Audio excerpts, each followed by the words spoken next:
Hello and welcome to episode 1 of Getting to Know, the new Molloy Athletics web series. Today we're joined by baseball pitcher / utility player Peter Theodorelis. Peter, thanks for joining us. Thank you for having me. How you doing? Good. So you were off to a great start. The team started 7-4. You hit in every game. You had 18 hits in 11 games, and you were a strong arm in the bullpen during that stretch. And then the season was unfortunately postponed. How has your time away from the field been? It's been pretty difficult with all the quarantine and everything. More than anything, I just miss my teammates and the coaching staff. It was different being a transfer coming in. Everyone made me feel a part of the team very quickly. So having that taken away only after 11 games, it was difficult. What are some things that you've been up to since the quarantine has started? Besides the new online classes and everything, baseball-wise, I've been trying to get outside within the guidelines. I go up to the beach and run if I can.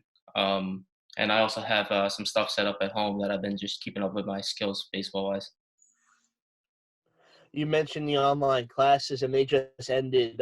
How did they go for you? Was there an adjustment period? To some degree. I've taken online classes before, so it wasn't a huge jump, but it was tough not being on campus with some of the more difficult classes. I like the in-class learning, and it was nicer to be on campus. Well, especially with a class that was intended to be in person and then all of a sudden it's online. I feel like the whole strategy will change there. So when you're not doing stuff for classes, or now it's officially summertime, you're not doing stuff for baseball, what are some of the things that you like to do just for fun? The way I keep up with my friends is either through Zoom calls or FaceTiming. It was just even video games, just stuff to stay connected with my friends during this time. Is crazy that we can't be face to face. So it's good to just stay connected virtually. And we mentioned the 7-4 start. You were on fire at the plate, a hit in every single game, and you guys were coming off that big win at New Haven, 7-4, getting ready for that Florida trip to make more progress in the season. What was your reaction when you heard the season ended? Oh, it was devastating.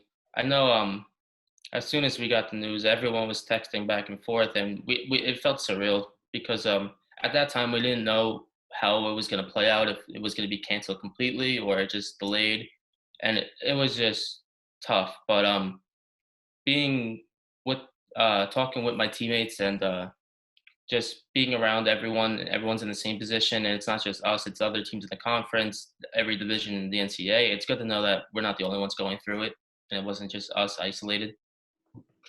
I feel like these times are tough, that it's so unprecedented and it is difficult, but there's always a flip side to that, or something that can be taken away. What's your takeaway? What are you learning from this experience? The biggest thing I would say is that you can't take anything for granted, whether it's just spending time with your teammates or playing games on the field. It got taken away from us in an instant, and I think when this all ends and next season when we come back, it's going to be good to see how much a good level of competition between everyone. Everyone got something taken away from them this season, so I think it's just going to be motivation for next year. You touched on next year in that last answer, but what do you look forward to next with getting back to practice, getting back on the field, and seeing the players and coaches again? It's just going to be getting back in that routine every day of what we're used to, whether it's going to school and going to practice or just seeing everyone again. Just a familiar routine is what I think everyone needs right now. And I'm happy that, from what I hear, a lot of our seniors who are eligible again next year are coming back. So it's going to be good to see everyone again. That'd be great to be able to keep the whole group together as much as possible, all things considered, to kind of get a take too. So we're kind of going to switch gears a little bit. We're going to go more into just whatever answer comes to the top of your head. Some of them are like your favorites. Some are just quick reactions. So there's no wrong answers. Just go for it. What's your favorite pregame meal? Favorite pregame meal? Oh, probably just a sandwich and a Red Bull. What kind of sandwich? Sounds good. Gets you going. Who's the funniest member on the team? Ham and cheese, probably. Ham and cheese? Yeah. Who's the funniest member on the team? Funniest member on the team? There's a couple funny kids on the team, but I say Jake McCarthy and Nick D'Amico probably the funniest. Very nice. What's your so I guess you could take this either way, either as a hitter, what's your walk-up song, or your pitcher, what's your warm-up song? What's your go-to? Um, since I did both. I had two, but 6 foot, 7 foot by Little Wayne or Drop the Game by Flume. Very nice. You guys had a couple trips this year. Who were your roommates on the road? My roommates were Billy Wolderman and Ryan Carp, two of my closest friends on the team. I love them. Very nice. So you're at Molloy, but you can't play baseball. What sport would you play? Oh, soccer, 100%. I mean, I played 4 years in high school, and I miss it a lot.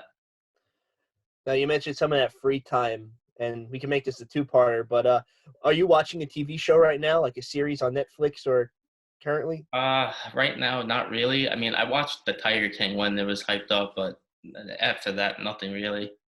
What about And then video games? Video games, a lot of FIFA, MLB The Show, just basic sporting games, to be honest. Very nice.